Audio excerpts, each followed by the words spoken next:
Monday, the 29th September, the year 2025. Welcome to Press Review. This is the program whereby we go through some of the stories that have been written in our daily newspapers. And today you're with me, Emmanuel Juocha, and my colleague, Robert Edward. Mwatsuka bwanja chimwe? Ndadzuka, kaiwe mwana. Ayi, ine ndadzuka kuti nthakokharu ngati simammawa. Of course, ndi nthawi yake, dzuwa ndeli kumenya mwake mabi. Ndi mapemphero kawo kakuti mvulaso ndi kuti ikafika nthawi yake so imenyeso ngati imene dzuwa likumenyera. Tikukhulupirira kuti kukhale mvula ndithu yambiri. Yes. Ndipo likhaso khumbo lathu kuti ikagwa mvula yambiri anthu usapezeke kuti mbewu fertilizer akwanitsa. Yes. Akadzala kulole bwino ndithu dziko lizipita patsogolo. Dziko lizipita patsogolo. Ndithu.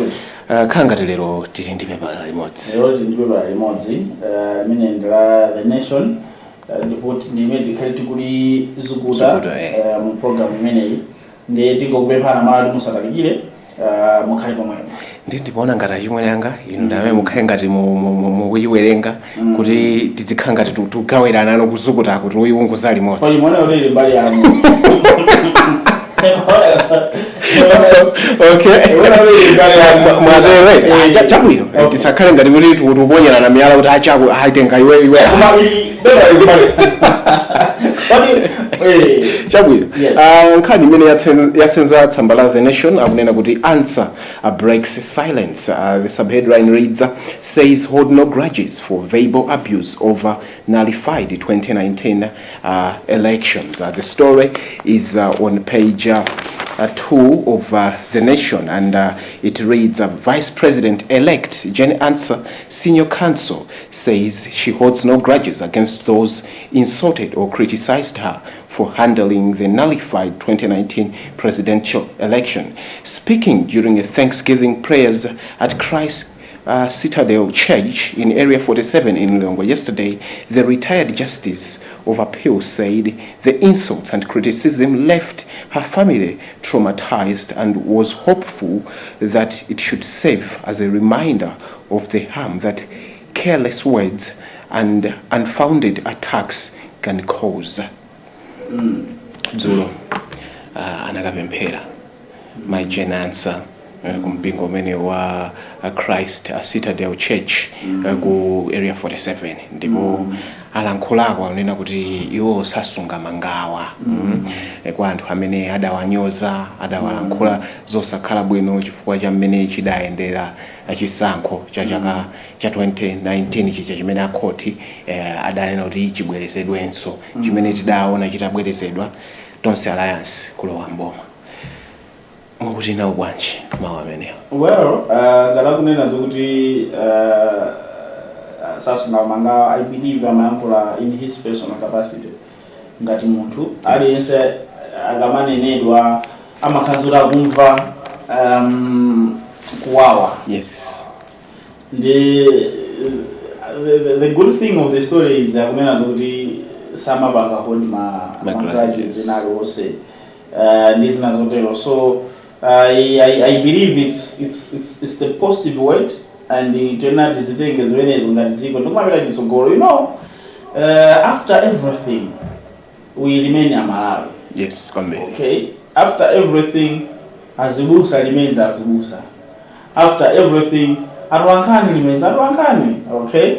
So I think this is indeed this is kuti when we are in the midst of the frame, we don't need to be castigating Antwena. We can make a point without kunyoza Antwena. We can make a point or we can prove a point without injuring Antwena. We can prove a point without deliberately misjudging Antwena.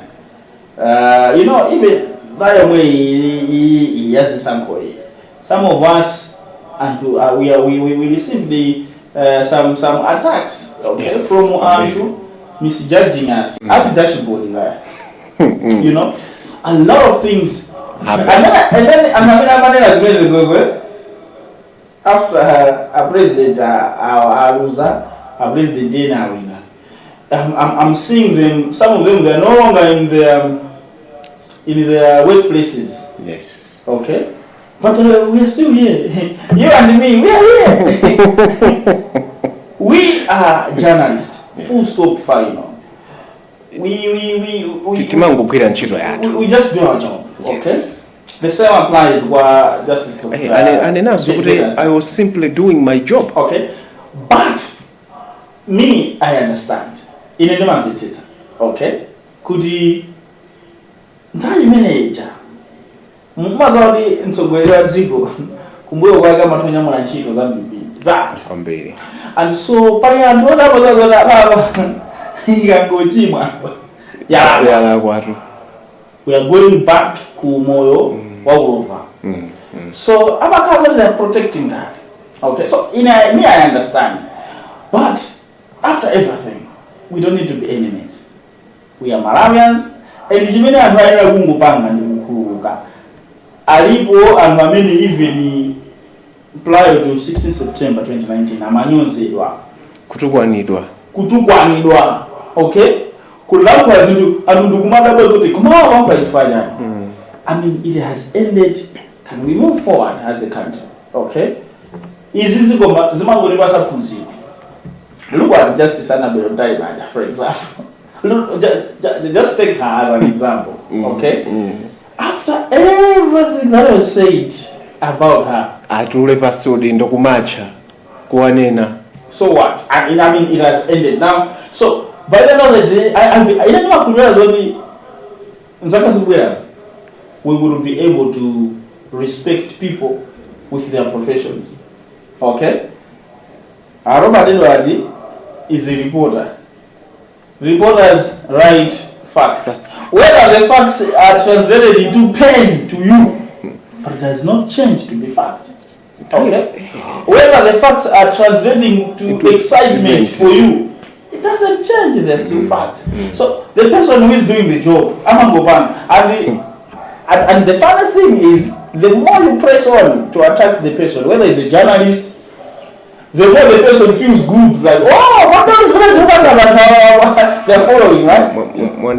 Yes. Munena zolemba isi. Sindikumbukira kandi inuyo kandi ndanga pamodzi pano adalemba post kuti adada akutsogola. Imene nchayo ena ake they approached me kunena kuti Emmanuel ngati munalemba ndi inuyo zimezi zindizoipa musiye story yose munalembe bwino mpaka nakulemba choncho mesa timakamba ndi zimene zikuchitika pa ground ipo kuti nthawi imeneyo zimawerengedwayo. As I said, those people sura makazura kwanga nakani amakhawa kuyangana kuti omati ngati zili chonchi am I safe? Okay, so I think this should go even antu in our place team, please, you know, timazopa makama opportunities. Okay, when the government has come in, but make sure kuli mugagwira ntchito it's equivalent to your what qualifications and profession. Okay, if you are a journalist, go kumalo kumene uzikagwira ntchito ngati munthu wa media, but you should be able to have some qualification. Okay, ugamanga roho kumene ujakukezo ndika qualification bebala roli nalo kabuli be kuliya kuno wakalo for my connections, fine. When you are there, can you do school? Okay, so that when the judgment today has come, like the 16th September, okay, you should be able to be at peace. Yes. Okay, I'm doing this job, or I'm holding this post. I started holding this post maybe when I didn't have the enough qualification, but I upgraded myself. I think that's how it's supposed to be. Not everybody can have everything. Okay? So it's also design kuti mukazamona mtorankani akugwira ntchito musazamone ngati chotsamwitsa musangomona munthu as agwira ntchito. Of course abangani nake amachira ugugudi. I will not mention, you know, there is some TV, there's some people amapanga zinthu zodabwisa awabandi kuti. Okay, they are humans as well. Okay, if you look at them, I go for a drama by the end of the day. Okay, however, tikakazuti my judgment today at work approach, there are other people whose job just have to be done.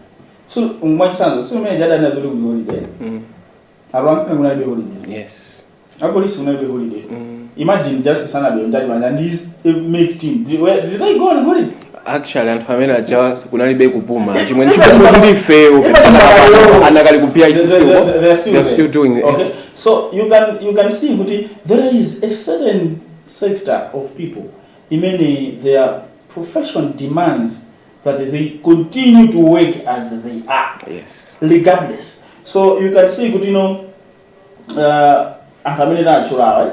Including Ansa. So I know this is much bigger as Manana Justice, Dr. Ansa, the vice president elect. Could he? Yes, Ankara Kurido as in but the good thing is, Akuruka. Let's move on. Yes. Don't say to Kurugirani. That we know one of the Pakativa and let's forgive each other. We move on. Yes. So if we waste time holding grudges, it will not take us anywhere. After all, Chilungamo Njimenejo, Amarawi, Anamenya Sairut, kwa muntu amina unkurubila zora kwa za president. The Malians had their own reasons. They made the decision. Zinachitika, let's move on. And amine asangalale koma osapanga ntobora kwa kangalula kwa atoza so azao izisatero so ya azao ajaso nawo so alisondule mwao. Okay, amine sana pambane bajisankwe alisondule mwao odi tuwena zoti tuwena zoti sungirane ule chifukwa kuma mawa limarango limafika. So just Dr. Ansa, my point is she's speaking for a lot of people. I mean, they have been ridiculed. However,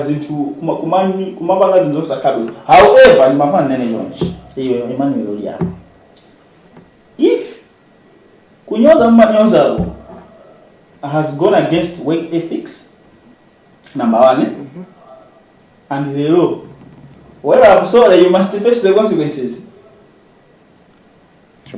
Yinde I think in the next one ngati period izonyozana kayazotani zomapopyezana kacha ngati zimene mumapangazo zili zosempana ndi number 1 ma work ethics ndoli ngati kuli kunchito kwanu number 2 ngati munapanya lamulo adziko palibe zoti witch hunting ababa because it's not as if you really mabanga musakuziwa the law must follow you. Full stop fine. Ziko lino sinema indisela ndi Bible. Ziko lino indisela ndi Constitution. Okay, so I think I needed to make that clear. Tenti Kurigirani should move forward. But he who did something against the law, well, must face the music. As simple as that. DPP are 5 billion per constituency under scrutiny. Economists have backed the Democratic Progressive Party DPP promise to allocate 5 billion to every constituency in the financial year, but have warned of potential abuse. If 5 billion is allocated to each the 229 constituency, it would translate to about 1.2 trillion every year. It sounds possible. Yeah. Okay, to me. Okay, see now about 200 million. 200 million. 200 million. Yes, those alliance. Ida ifikitsa about 200.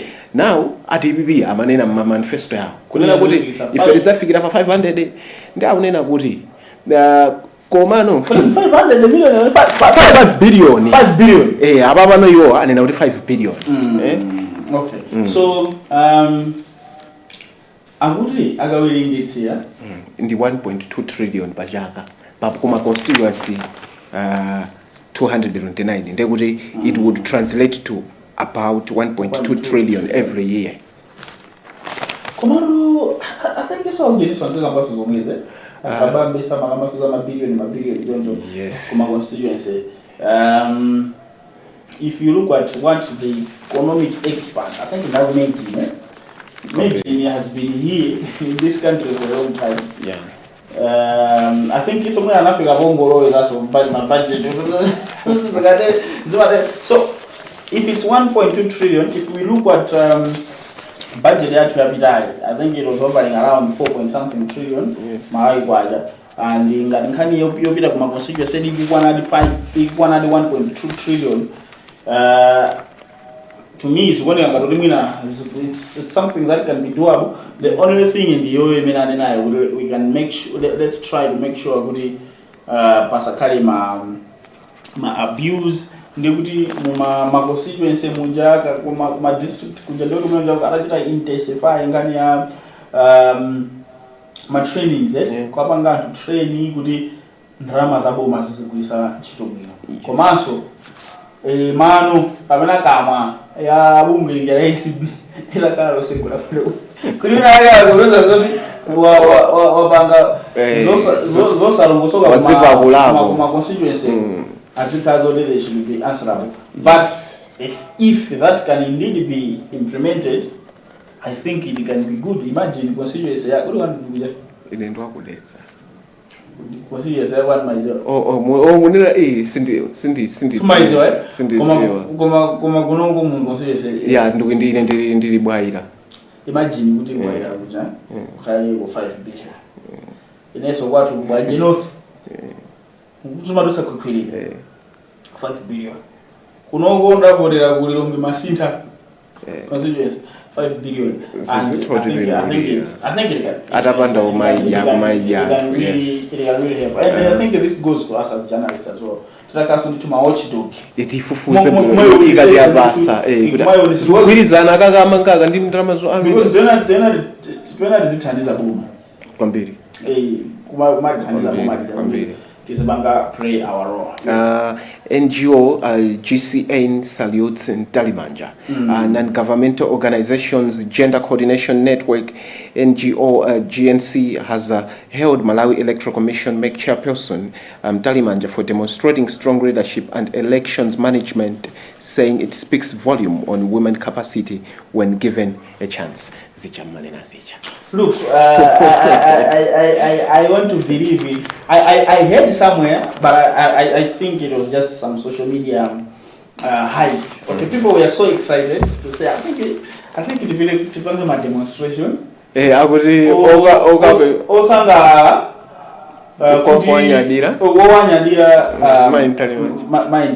I mean, celebrating, you get. You know, do you know that that is another form of demonstration? Yeah. You can do my demonstrations, Osanga.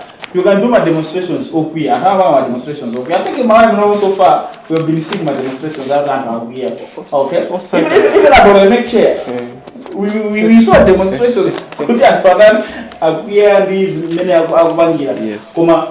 This current next year. And they can even do demonstrations.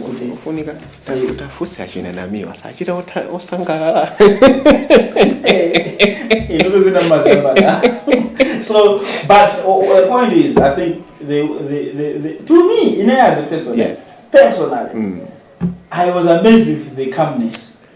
I was amazed with the calmness, and you know. But my press conference. Zibani akatiri akutipeta MCP UDF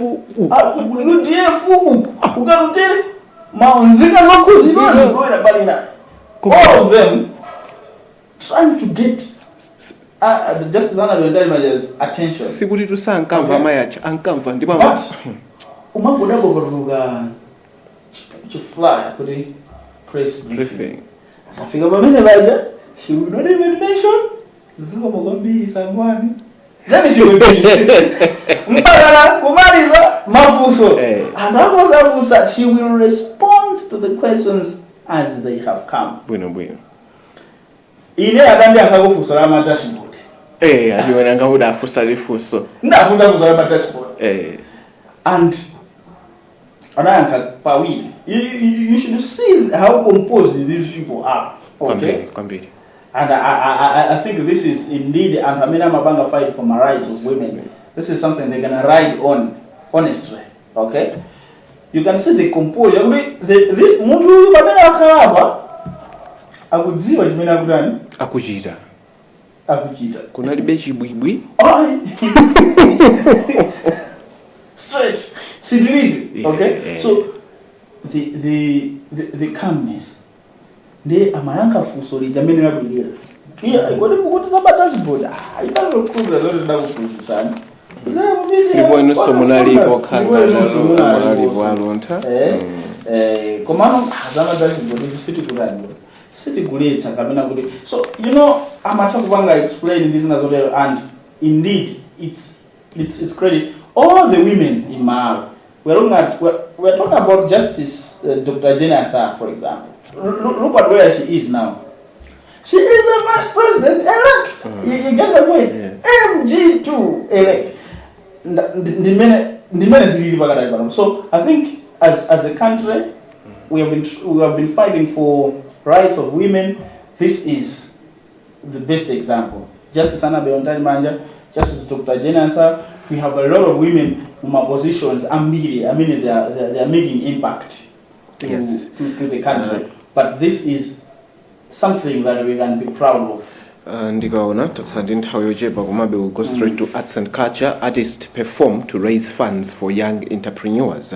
It was a night full of fun at Kunsinje Road in Lilongwe when artists performed to raise funds to support young entrepreneurs. According to the organizers, Paul Kadema Foundations shows proceedings will support young people with innovative business ideas. The concert held under the theme Youth to the Youth was spiced up with performances by musician Gwamba Keoke, Demwa Charisma, and Afana Size. Okay. You know, whatever the motive can be for this one, come I like the concept. The youth to the youth. You know, ajinyamara tripo ambili. Yes, to come up and support. Okay, we go for fun at the same time as we are enjoying. Yes. We are contributing something for our fellow young person. I mean, a really brilliant mind. Then I guess it has failed us, honestly. And I think this is something we can build on. Yeah. I believe in my concept in Youth, National Youth Council, Ministry of Youth, the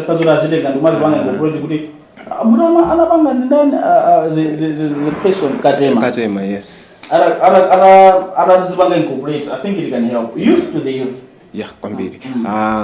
Sports international. With the big guns stumble in EPL. Liverpool 1, Crystal Palace 2. Brentford 3, Manchester United 1. Of course, but I